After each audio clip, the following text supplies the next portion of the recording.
Hello and welcome everyone to another Indie Hour. We're back today with a new indie game picked by my patrons, where we basically highlight and showcase a sort of non-mainstream tabletop war game or miniature game that you may not have heard of. The GMG patrons basically do a poll every single week where they pick one. We get to also nominate new ones, and the point being that we try to get to them all eventually, and the order is picked, of course, by the patrons. We do a hangout before and after. We catch up on the week, talk about what's been going on, and then afterwards, where we talk about the game itself and any questions that might have come up while they were watching me go through it. So this week, we picked Altar of the Dead Gods. This is by PWork Games, famously creators of all kinds of MDF scenery. They also use some neoprene mats, and they've got their own miniature war game, which is miniature agnostic, set in the ancient tomb of a dead eldritch star god. It's got Lovecraftian vibes, it's got Dark Souls and BloodBorne vibes, Elden Ring vibes, Mordheim vibes. You can definitely feel the influences of all these games. And of course, the overriding thing of H.P. Lovecraft and the eldritch horrors of star gods who are way down under the ground, living their ancient deaths, dreaming of the apocalypses to come. It is, of course, miniature agnostic. Use any models you want. It is grid-based on a 17 by 25 square grid. You can make that bigger or smaller as you want and scale it up. PWorks does sell a neoprene game mat if you want to use it, and an accompanying set of ancient ruin terrain that's completely sort of formatted to go with the game rules if you want to quickly pick it up. But of course, enthusiasts of indie games will tend to be, avid modelers as well, and you can just as easily make your own. So I picked this up on Wargames Vault, but there is a lovely website from PWorks, of course, that will show you all of their other items that you can pick up. So for instance, the game itself has a wonderful overview. You can see some of their core mechanics, some lovely miniatures from different companies. So I believe that's actually is that a griffin from Confrontation with a plastic Bretonnian knight head? Is that what I spy over there? And then some cultists from Frostgrave.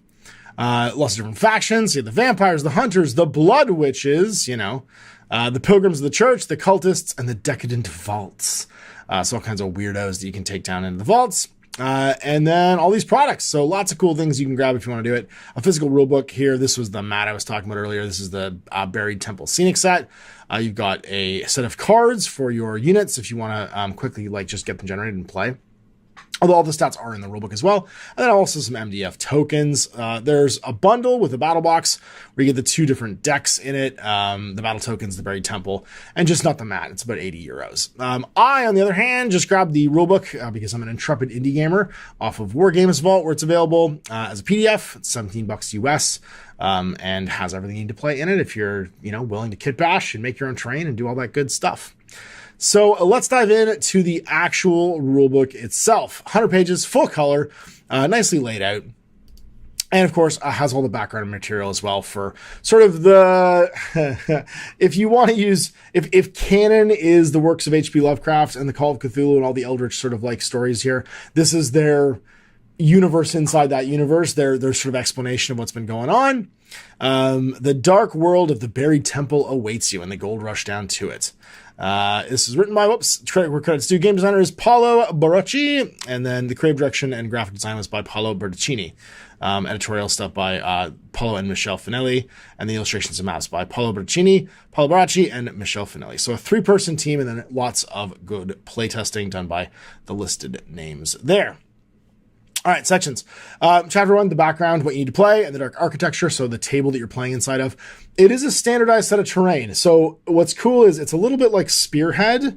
And if you've played Warhammer Age of Sigmar Spearhead, standard terrain Spearhead is 2 large pieces, 2 small pieces, and they tend to be roughly the same footprint. So the look of them doesn't really matter. It's more like what you can theme them however you want. It's kind of the same in this. There's a standard set of terrain, then you lay it out based on the missions and stuff. The core rules of the game, how you move, the game around itself, your warbands, and then the missions you can play, and that takes you to 100. It is a nice rules-light game. The stat lines are short. There's only 5 stats. It uses an opposed dice system with a pair-off system that I like, where if you can see someone, the pairing off is assigned by the defender. If you can't see someone, if they're attacking from behind, backstabbing you, the pairing off is done by the attacker. And then the trump system is basically how high do you roll. So if you roll higher on a die than the other, then you get through your damage or you block your damage. The game round structure, it's alternating activations, although heroes allow you to do some chain activating. And then warband creation is point free. So you have 3 heroes and 4 minions, and then you have 2 faction traits and you pick between them. So it's very quick to play. There isn't a lot, if you have the decks of cards, there isn't a lot of like preamble on the unit construction, and you can quickly like put a warband together and play a game in about 2 minutes, which is, I think, really, really cool. And the missions, there's 5 missions here, but there's expansions that kind of add to that later on. All right, the buried temple. Oritur in tenebris lux tua. The temple itself is calling you. The voices never stop speaking, shouting and screaming. I immediately thought that what would be fun to do with this game is, instead of having it take place in a dark god's altar under the ground, as soon as I read that line, the Oritur in tenebris lux tua, I was like, we're just going to do this in Event Horizon. This would be a super fun sci-fi game. And you have all the characters be sci-fi characters, and you do an Event Horizon version of this where the altar of the dead gods is the spaceship that's been to hell and back. So again, you can reskin this however you want. Background for the game is mostly done in, like, it's funny because it's very H.P. Lovecraft. It's done in flashes of storytelling. So in this one, Conrad clenched his fists on leash, pulling the hounds closer to him. There were 5 hunters and 2 hounds in his group, a force to be reckoned with in any other circumstance.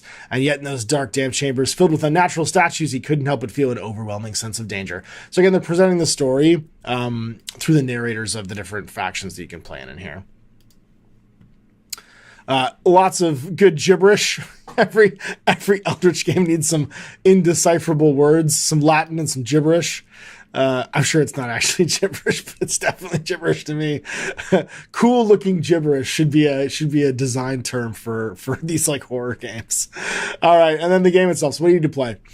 It's a skirmish game for 2 players, no solo play, although there could be solo play rules. This would be very easy to make solo play rules for because it's gridded. You just need to make a simple AI for the baddies. You command a warband and you fight in the depths of the buried temple to earn the favor of monstrous deities. You need a handful of 6-sided dice, probably 3 to 4 in 2 different colors because the attacker and defender need different colored dice.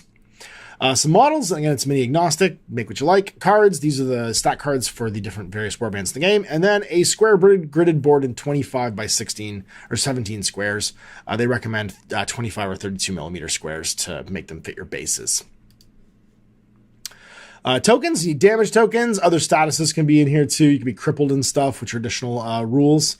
And then your warband itself is always 7 models, 3 heroes, 4 minions, and they have skills and special actions that they can do as dictated by their cards. You can see here, this is the dark architecture. And the walls that you need 2 large walls that are sort of an L with a pillar on the end, 2 medium walls that are definitely an L, small walls, they're just a line, and then a shrine, and 2 shrines and 1 altar.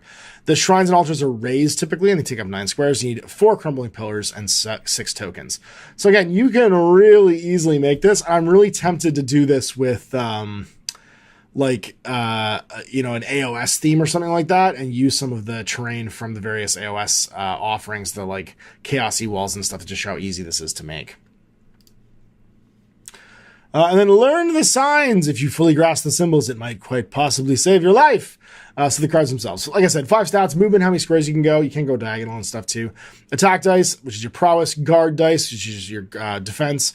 How many wounds you can take before you die. And a range, and that's how many squares away you can attack when you're attacking someone. You count away from yourself. So 1 would mean you have to be basically in contact with somebody else. 3 or more, you're making a ranged attack at that point. And then special rules. So if you have a special action, and then what your unit type is and how many you can take. So the vampire, for instance, 0 to 1. You can have 0, but a maximum of 1. He's a hero and he's exalted. And any warband can only have 1 single exalted hero. They're usually the most powerful guy in the warband. The model's name, their special action. So this guy's 1 with his kind. Choose an allied bat swarm and switch positions with that model and the vampire. They both have new facings. And then frenzied, you get +1 prowess as long as there's 1 or more models with any bleed tokens adjacent to them. So if someone's bleeding, he freaks out. The additional effect, when he deals damage, he causes you to bleed because he's a vampire. Red models are heroes, and then blue backgrounds are minions. And they have the blue keyword, the blue background, and then the minion keywords. You can take up to 4 of them. And the cards are just handy. You print them out to keep track of stuff. But again, they're printed in this rulebook, so you don't have to use them. Oh, geez. All right, stats. So I already went through these. Movement, prowess, your attack, guard, your defense, wounds, how many damage you can take before you're slain, and then range, how far you can attack. Tokens activated. Have you gone yet? Bleeding. Are you bleeding? Damage. How many damage tokens can you take before you die? Crippled. Did you break a bone? Models that are crippled cannot move and spend an action to remove it. So basically, did you like dislocate your shoulder, your knee? I've been crippled more than once. One time I had to pop my knee back in when I was skateboarding. And then relics, they're powerful artifacts that you'll find in the buried temple. You can spend an action to collect a relic token and then gain favor points necessary to win the game. On top of that, you can spend the collected relics to perform forbidden rituals when you're at an altar. Some factions have unique abilities that require the use of specific markers, and you'll find those rules in the faction. More background. Slightest glimpse of the unbearable truth, Isaac Kerwin. So yeah, people scribbled notes also in here.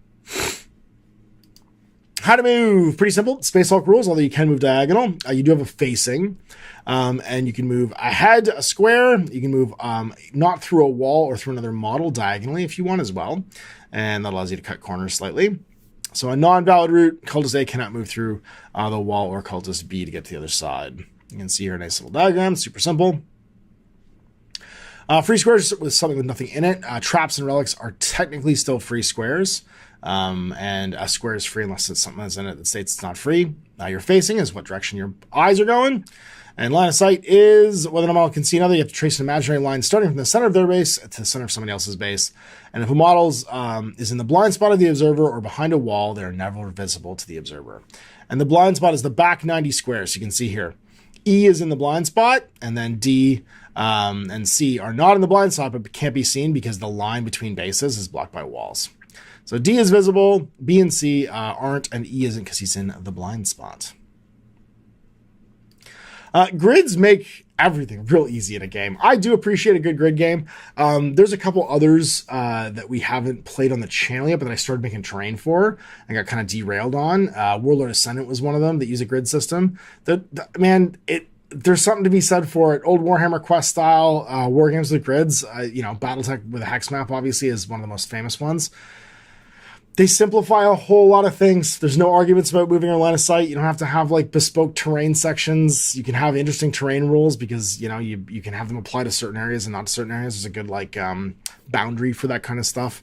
I do love a gridded game. And they're always kitchen table games. You know what I mean? You can always play them on a small surface, which I also really like.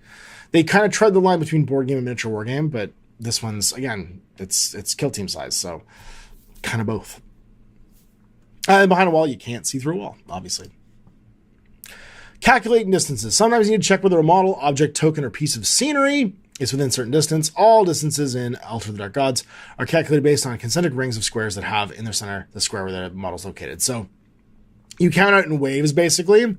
So A is 1 away from B, and then E would be 1, 2, 3, 4 away. So A is the active model, B is within 1, A is called adjacent, C on the other hand is 4 from A, while D is 5 and A is 6. So you don't count diagonally. Actually, I think even if you do 1, 2, 3, 4, 5, 6, even if you count the diagonals, they'd still be 6 away. So it doesn't really matter, but you can just use the rings to do it quickly. Some actions allow you to rotate the active model, turn the model in the square in which it's located, changing its facing. It will move your blind spot, and crippled models does not prevent people from rotating. So you can still rotate when you're crippled. The portrait of this painting is owed to the genius of Arton Pickman, Pickman's model. It's a famous H.P. Lovecraft story.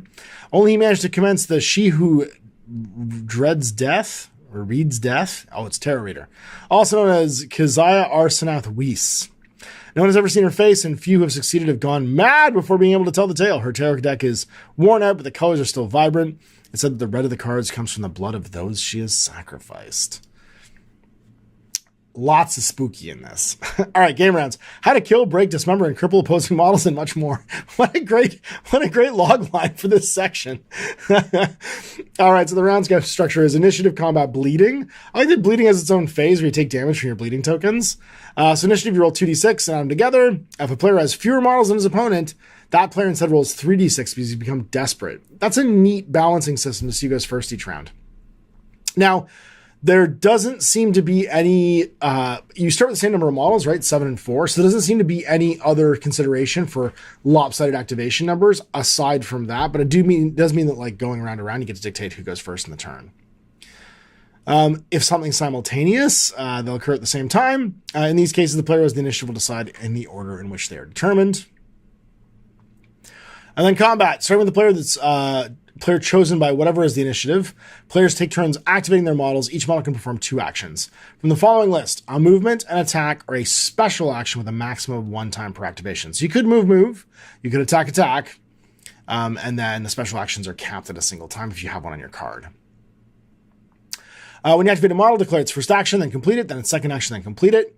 Once it's done, it gets an activated token. And now if it's your opponent's turn to activate one of their models, then they alternate until all the models have been activated and have activated tokens. When a model is activated, it can perform to the maximum of 2 actions among those available. Move and attack can be chosen multiple times, while special can only be done once. And then mission-specific actions will be told by the mission itself, like you have to pick up and put down a relic, stuff like that. When you move the number of squares equal to your movement stat. Models cannot move through squares occupied by allied models, enemies, or walls. And then attack actions, a model can attack and inflict damage on something in its range characteristic. Note that models that have a range value equal to or greater than 3 cannot declare an attack action if they're adjacent to the enemies. So that's an interesting rule. What it means is if you're armed with a gun and can shoot 3 or higher, that's not going to work in melee. So you don't get to fight in melee. You have to back up to do attack actions if you want to shoot somebody. So it does mean you can pen in shooting models, which I think is an interesting thing, and we'll pick some up when we go through the stats of the models. Attack sequence. The attacker can rotate to change facing, so you can spin around to try and fight somebody. Declare a target of the attack. That model must be visible and in range. They can't be in a blind spot or behind a wall. You roll a number of dice equal to your prowess. The defender rolls a number of dice equal to their guard. Then damage is inflicted and counted, and any additional effects are resolved, like bleed on that vampire. So how to count damage. If the attacker is not in the defender's blind spot, so if the defender can see them, the defender pairs the dice after they've been rolled. If the attacker is in the defender's blind spot, they get to backstab, and the attacker gets to pair them up. Now, the reason for that is important is when you pair up dice, the higher dice resolves over the lower dice. So if the attacker's dice paired with the defender's dice of a higher value, it's considered saved by the defender and does no damage. Attacker's dice is paired with the defender's dice equal to or lower, they take a damage. If attacker's dice that cannot be paired with the defender's dice, like an extra die, they do a damage. So to better understand these, you get a little diagram here. So dice pairings. The defender pairs the attacks. This is A can see B, and B can see A. So they roll a 6, a 4, and a 3, and a 5, or an 8 and a 5. The defender gets to pair the dice. The defender pairs a 6 with a 4 and a 5 with a 3. They both beat, right? Not equal, but beat the attack dice, which means those 2 dice are canceled. The 6 goes through no matter what. Now, if they'd paired the 6, a tie does not cancel, right? So you don't want to pair that 6 with the other 6. It wouldn't go away. So in this case, 1 dice goes through, the defender takes 1 wound. Now, in the blind spots, the attacker gets to choose the dice. So the attacker rolls a 6, a 4, a 3, and the defender rolls a 6 and a 5. The attacker pairs that 6 with a 6 because it gets rid of the 6 out of the pool, and it also doesn't trump one of his lower dice. And then the 4 with the 5, which there's no other dice that he has that can beat it, so you might as well just have that point of damage get blocked. And the 3 just goes through automatically, so the defender takes 2 wounds in this case. So you can see the idea of the blind spot is who gets to choose the dice pairings. And it's a really clever mechanic because it means that there's an advantage basically to coming up from behind somebody and making an attack when they're not aware of you. And it's just really elegantly resolved by this paired dice mechanic of who gets to choose the pairings. Take damage tokens equal to your health stat, and then you're slain. And if you're armored, if you have the armored ability, you reduce damage by 1. So you might have noticed that there's uneven numbers of attack and defense dice sometimes. Typically, models have lower defense dice than attack dice. That would mean normally you're always taking 1 damage. Attackers who are attacking someone who's armored, that free point of damage is going to get blocked by the armor. So it's reduced down to a minimum of 1. So if one of your attack dice goes through, you're not taking 2, you're not taking 1 instead. It's just a neat ability that kind of is, it's hand in glove with the fact that they have an uneven number of attack and defense dice on most models. Additional effects, like the vampire, like we had a bleed, they get a bleed token. Assign a bleed token to the wounded defender. At the end of the round, the model will take additional damage equal to the number of bleed tokens that it has. If you have the push ability, you can push someone back a square into the 3 squares behind them. This is kind of like the push in Warhammer Underworlds. And then cripple tokens. You assign a cripple token to somebody, you basically like smash their arm or smash their leg. Next time this model performs a move action, remove the crippled token instead. So you could even be like a net you're throwing on them or some kind of like handcuffing. And those are the 3 additional effects. Special actions usually be on the card. They're denoted by a tentacle symbol, and you can't perform them more than once. So it could be like a healing action, casting a spell, all kinds of cool things the cards could do. And then a heroic activation is a hero activates. They can activate a minion within 6 squares and do a chain activation and go in both models in any order. So that's another interesting one where you can kind of gang up on people, and each of your heroes can do this once. So you have 3 heroes. That means you're going to be able to take... you could take all 3 of your like activations going with one of your minions and have 4 total activations for the turn if you want to gang up on people. Then finally, the bleeding phase, take damage equal to the number of bleeding tokens you have and then remove them all and then start a new round. Yeah, more gibberish. So that's it. Those are the core mechanics. Move around the board, do actions, attack each other, and we're in a warband building. So like I said earlier, there are 6 different factions: the vampires, the hunters, the blood witches, the pilgrims, the cultists, and the decadent waltz. And once you've chosen your faction, you get 3 heroes, 4 minions for a total of 7 models. Only 1 can be an exalted hero. And then you choose a single faction trait. Most of them have 2. And you have to have 4 minions when you're playing the game. Your faction details will usually have a single faction trait and any additional other rules of things you can do. And then we get to start to look at the factions. So the vampires, the Nosferatu. Among all the forbidden rituals that are perpetrated within the Temple of Shiog, this is a great name, there's one hidden in the darkest and most terrible depths, where lies the formula for immortality. Hundreds of adventurers have attempted to find this unholy formula, and most have met with death or madness. The few who succeeded discovered, despite themselves, that their fate turned into much terrible than that of predecessors.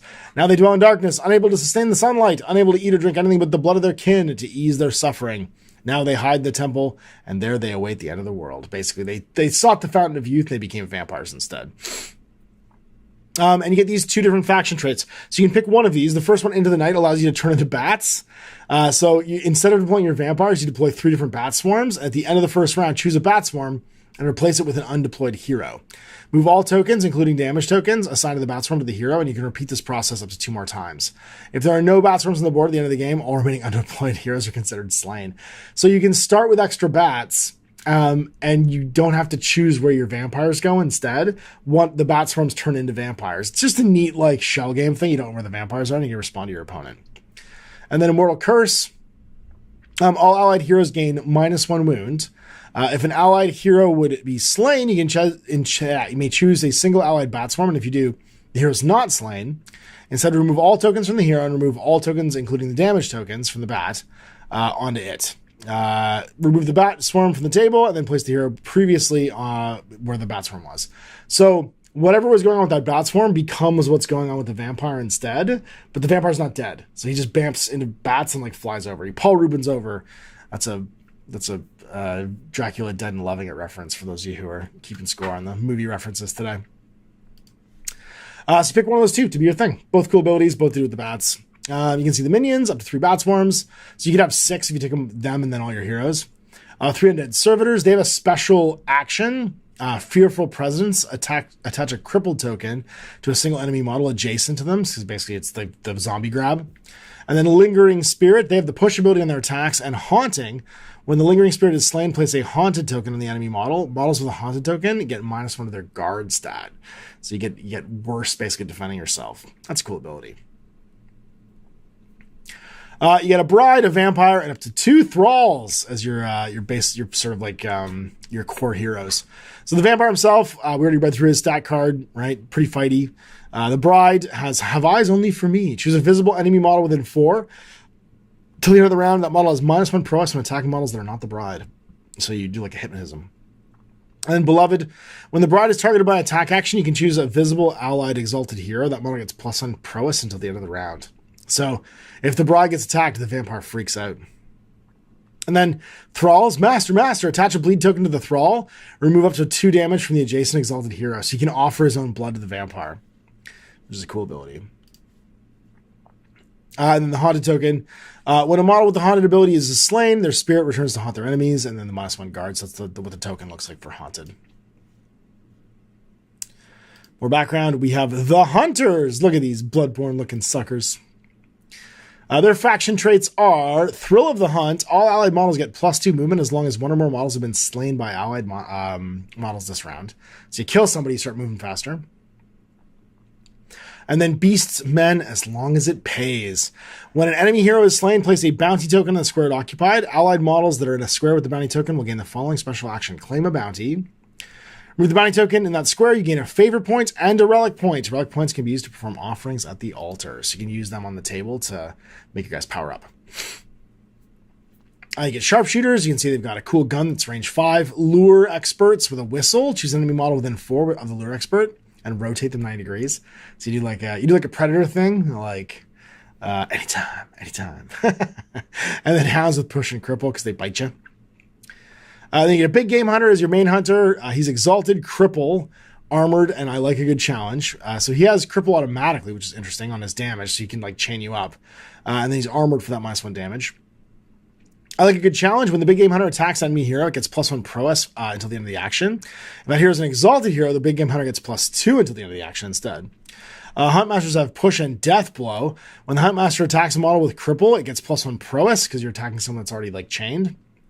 And the Trapper has snare. Place a trap token in a free visible square within 3 of the Trapper. If an enemy model moves through it, they become crippled. Attach a crippled and a bleed token as well, and then remove the trap. And then Came Prepared. At the end of the first initiative, place a trap token in a free visible square within 6 of the Trapper. I'm going to have a drink here.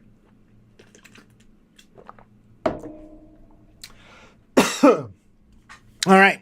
And then you get your trap tokens and your bounty tokens as additional tokens.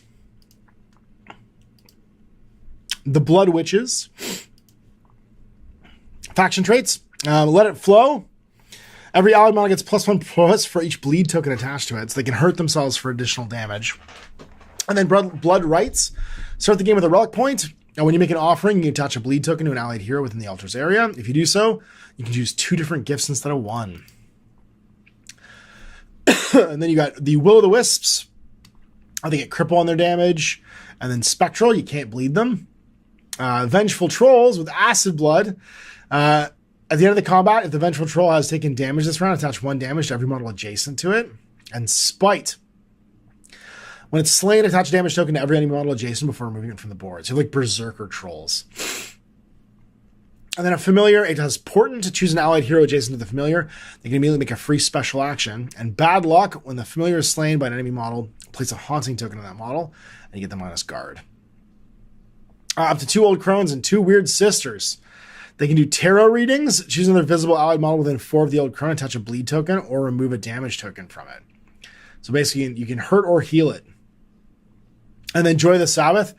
Each time you perform an offering, the Weird Sisters get +1 guard until the end of the round. They have push on their attacks. And the Blood Witch is your exalted hero, does blood magic as a special action. A special action, attach a bleed token to the Blood Witch, and then choose one of the following effects. Either Hex of Thorns, attach a bleed token to a single visible allied or enemy model. Hex of Blindness, choose an enemy model within 6 until the end of the round. And every ally that attacks that model is considered to be in its blind spot.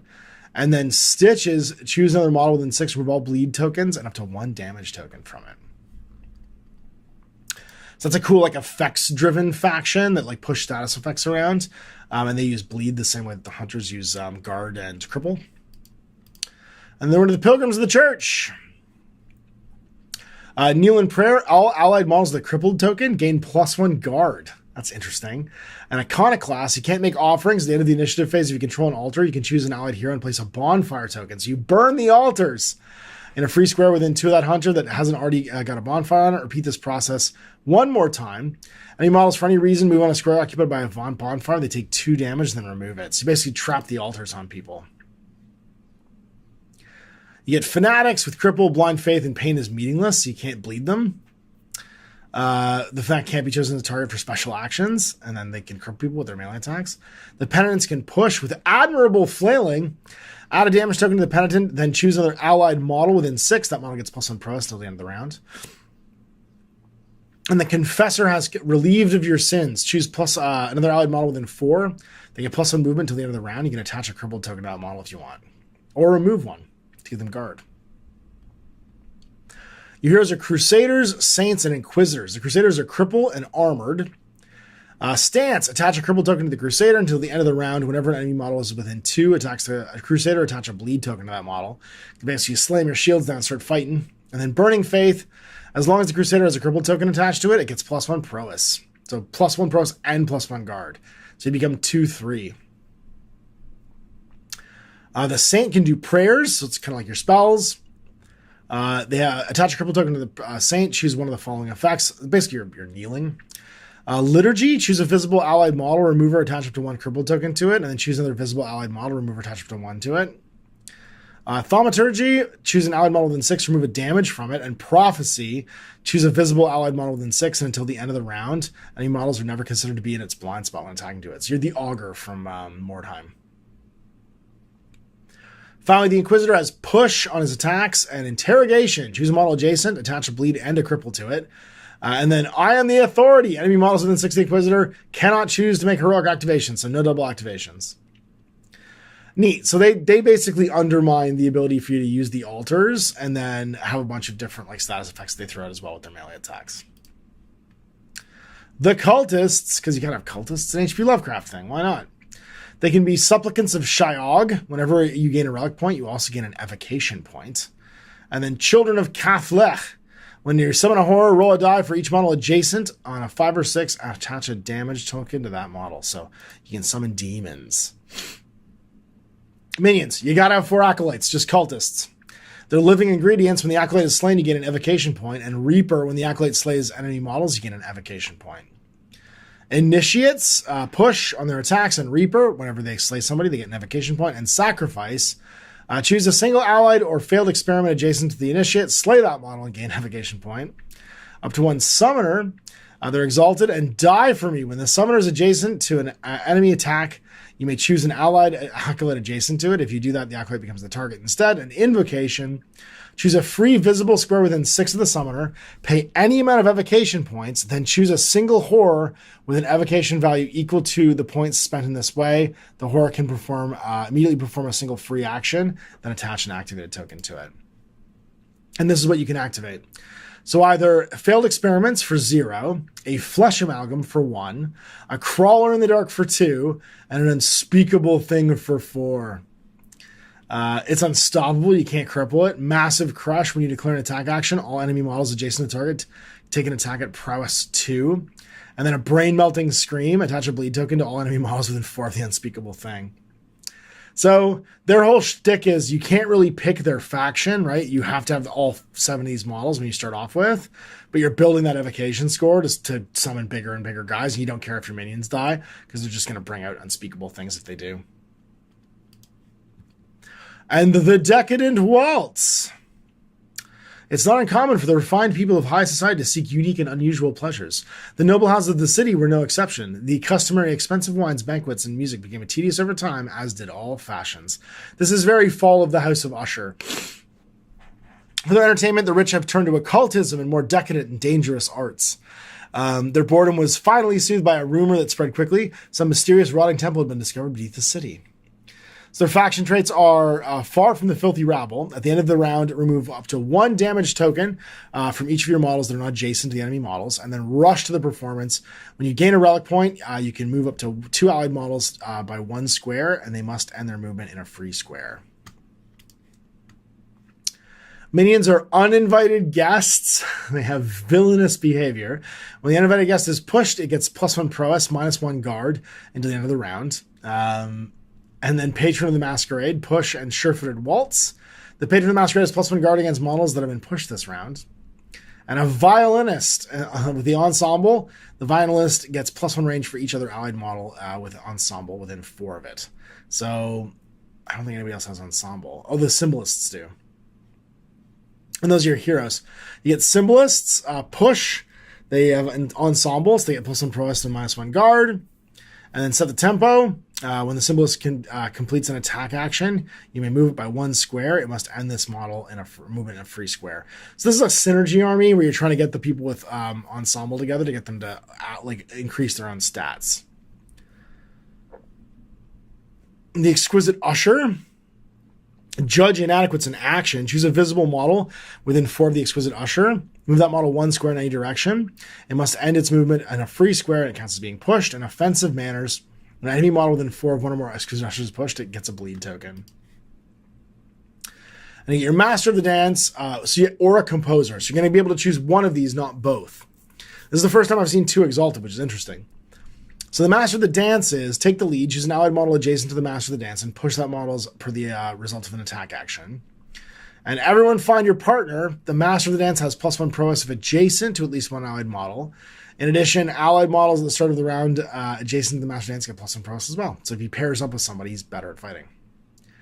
And the Composer also has ensemble, and they gain armored as long as there's another model ensemble next to them.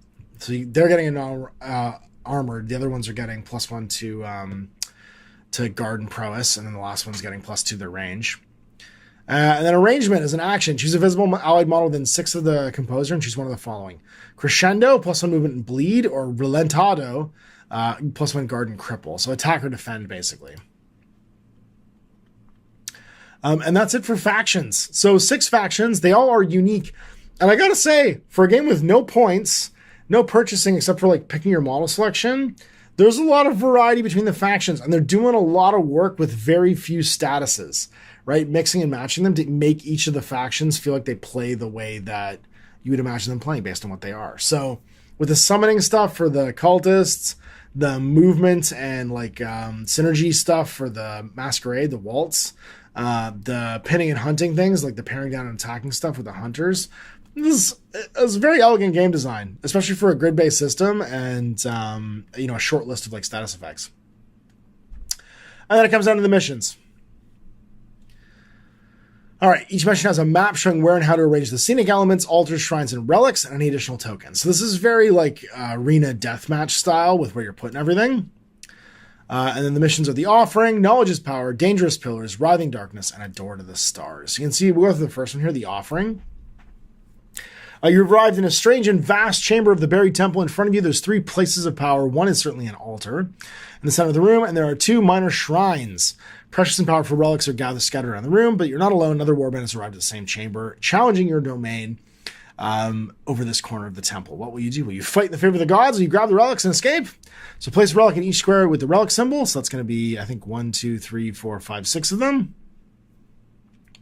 Roll 2 dice. In the case of a tie, choose a deployment zone. So 3 square deployments, basically, and you're face-to-facing each other. Alternate placing models. Victory condition. The player accumulates more favor points wins. To gain favor points, they control the altar, shrines, and relics, and prove your worthiness by slaying heroes. The altar occupies an area 3x3 in the center of the board. At the end of the bleeding phase, the player with the highest number of heroes in this area gets a favor point. If multiple players have the same number, no one gets anything. At the end of the initiative phase, the player with the highest number of heroes in the altar can make an offering.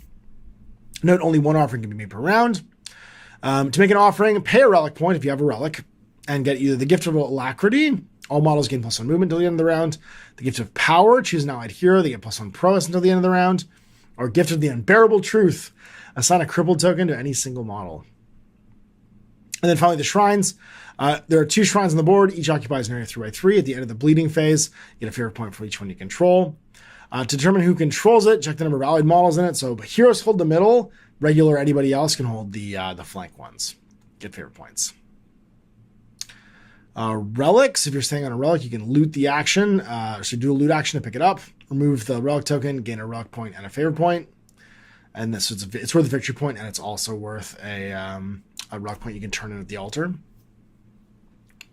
Get a favor point for killing headhunters. And at the end of the game, at the end of the 4th round, the player with the most favor points wins. And if a tie persists, the match ends in a draw. So real simple, kill team sort of stakes, 4 turns to the game.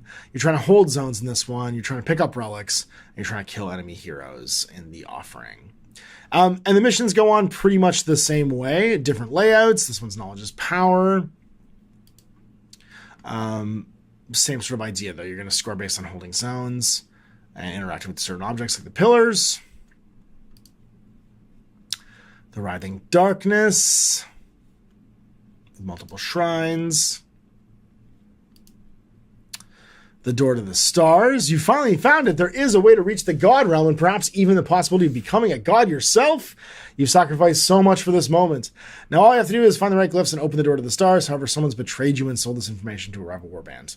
One last obstacle between you and ascension. And you can try to go to the altar and, of course, be the first one to get to the stars and maybe get to godhood. And that's it. After the scenarios, we're done. The core rules.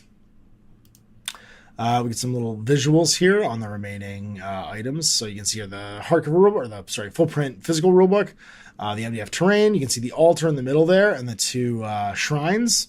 Some status effect tokens, the mat, and the two sets of cards, 52 cards for playing your stat lines. And you can just draw the cards out to make the factions, right? Because there's no math here. So you can just deal out the cards for, an old crone, a weird sister, and a blood witch. And then you could have a familiar, a vengeful troll, and two will-o'-the-wisps, right? And then you've got your faction ready to rock and roll. So that's it. We've checked out Altar of the Dead Gods, another indie game by PWork. And if you want to go check it out, obviously everything's going to be linked in the video description. You can go check out all their gizmos, but you can make it all too. And if you just want to grab the rulebook in digital, you can head over with the link in the video description to Wargames Vault and download it like I did. So, if you're watching this live on YouTube right now, this was recorded last week with the GMG patrons. We're going to skip over and have a hangout now, talk about the game, what we thought about it, what would be like some good materials to make this out of if you want to make it from scratch yourself, if you're that kind of an indie gamer. Obviously, there's tons of dungeon making tutorials out there. Fellow Canadian Black Magic Craft does some great ones for D&D, and as long as you're making the right arrangement of terrain, you can theme this to whatever you want. You can put it in space, in starships, do it on the mean streets of, downtown, I don't know, where was True Blood based, where there's vampires and stuff like that. There's somewhere in Louisiana, I'm pretty sure. And reskin it however you want. It's nice, simple core game mechanics. The faction building's real easy. This would be a good one to use collections even of like board game pieces for, like a Massive Darkness, one of those Cool Mini or Not games. You got 1,000 million pieces. Reaper Bones, waves you got sitting in your closet. This would be another good one for that. And because the terrain system is predetermined and laid out in like grid sections, you can make basically the theme you want to play this Eldritch horror game.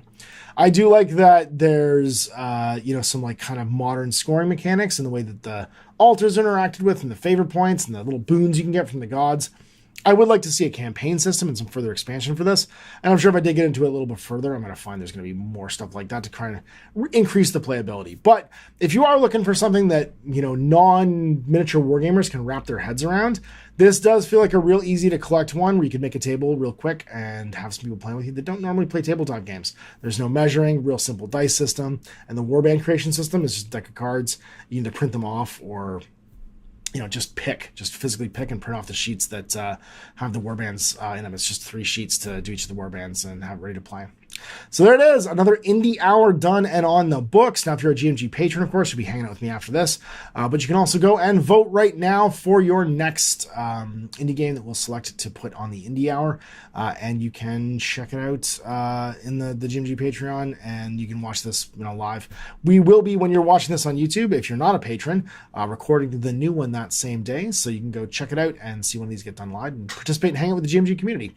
This show is probably the most important show on GMG because it's kind of the primary mission of what GMG is for, is to show off games you might not have heard of. So I hope you enjoyed this, and we'll be back with more of this next week. Bye, everybody.